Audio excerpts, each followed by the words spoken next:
नमस्कार रुवा लोग आज तक देख रहल बानी। हम रुवा सबके साथे बानी आई नैना। हमनी के आपन नया सेगमेंट के शुरुआत दिन के 5 बड़ खबर से करत बानी जा। भारत जवन सपना देखले रहे ओकरा के वैज्ञानिक पूरा का देले बाड़े। आज हमी के चांद पर पहुंच गिनी जा।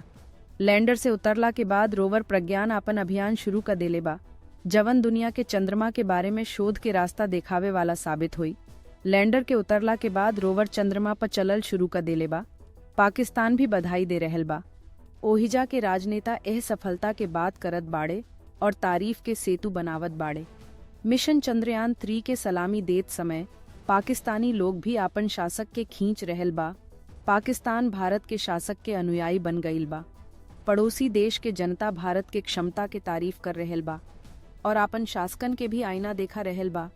एही बीच इसरो आदित्य L1 और मंगल के साथे सूर्य खातिर आपन मिशन के तैयारी शुरू कर दिहले बाड़े और साथ ही शुक्र के खातिर आपन मिशन की तैयारी शुरू कर देले बाड़े। दक्षिण अफ्रीका के जोहान्सबर्ग में चलत 15वां ब्रिक्स शिखर सम्मेलन में शामिल होखे खातिर सदस्य देशन के प्रतिनिधि एहिजा पहुंचल बाड़े। प्रधानमंत्री नरेंद्र मोदी अवूरी चीन के राष्ट्रपति शी जिनपिंग भी जोहान्सबर्ग में बाड़े।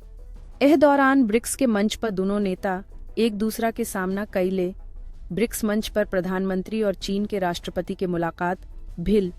ई बातचीत सगरी देशन के बिठक से पहले भिल रहे। एकरा संगे संगे ये मुलाकात के बाद दोनों नेता भी हाथ मिला देले। हालांकि भारत चीन के बीच अभी तक द्विपक्षीय बातचीत नईखे भइल, जवना के अनुमान लगावल जाता। ब्रिक्स सम्मेलन में चंद्रयान 3 के गूंज भी सुनाई देलस।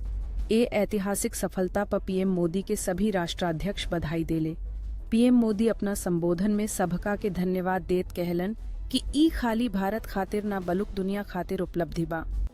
रूस में राष्ट्रपति पुतिन के खिलाफ विद्रोह के बगल उठवले निजी सेना के प्रमुख वैगनर के एगो विमान दुर्घटना में मौत हो गिल।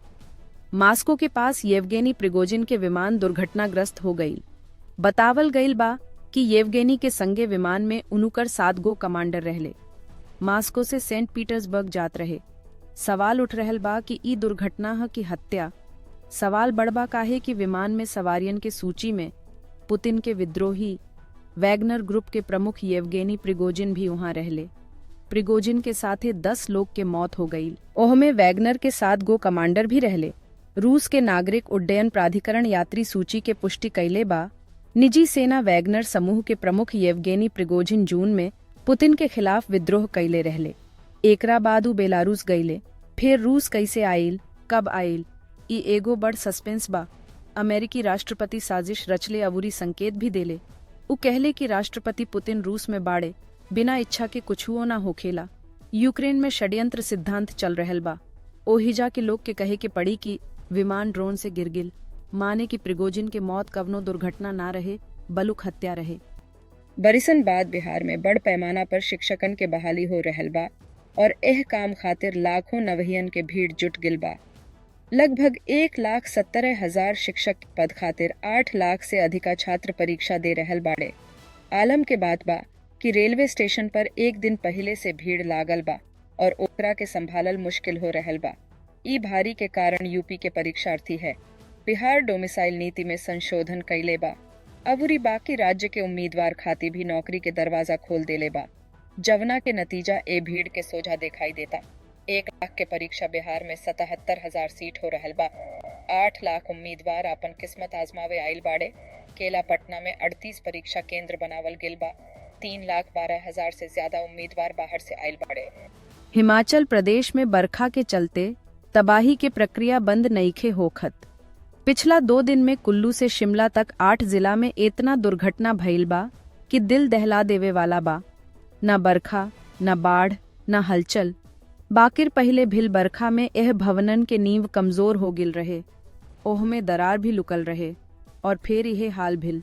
आशंका रहे कि ई घटना कवनो जगह भिल बा कुल्लू के आनी बस स्टैंड कहल जाला।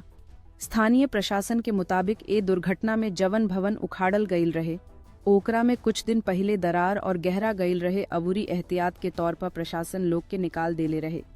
कांगड़ा सहकारी बैंक अवूरी स्टेट बैंक चलत रहे एह दुर्घटना में गिरल इमारतन में से 2 गो में। हालांकि जुलाई में भारी बरखा के बाद एह भवनन के खाली कर दिहल गिल। हिमाचल प्रदेश एह बरखा में एको दिन निखे बीतत जब दुर्घटना ना हो रहल बा। रोज लगभग 2-3 लोग कहीं ना कहीं आपन जान गंवा रहल बाड़े। हिमाचल प्रदेश के 8 जिला सबसे ज्यादा प्रभावित बा। मंडी, कांगड़ा, धर्मशाला हर जगह बरसात के बाद आम जनता के जीवन पर बुरा असर पड़ल बा। कांगड़ा जिला में बरखा के बाद नदी कई से फूले लागल बा। एकर तस्वीर बुधवार के सोझा आयल। यहाँ बाढ़ के पानी में उग्र चक्की नदी के बीच में 2 लोग फसल। एनडीआरएफ के 14वीं बटालियन के बचाव दल तुरंत नाव लेके चक्की नदी पहुंचल। अवूरी करीब 2 घंटा के बाद दोनों लोग के जान बचावे में कामयाब भइल। कांगड़ा के अलावा धर्मशाला की स्थिति भी बहुत सुरक्षित निखे लुकत। बरखा के बाद नदी के नाली में अचानक फ्लैश फ्लड जाला और ओकरा में जान माल के खतरा बढ़ रहल बा। बाढ़ बरखा के चलते बा और भूस्खलन। हिमाचल प्रदेश में दुर्घटना में 261 से अधिका लोग के मौत हो चुकल बा और प्रकृति के ई तबाही अभी निखे रुकत। तो भोजपुरी में ई रहल आज के 5 बड़ खबर। कमेंट करके जरूर बताई कि रउआ सबके ई भोजपुरी सेगमेंट किसन लागल।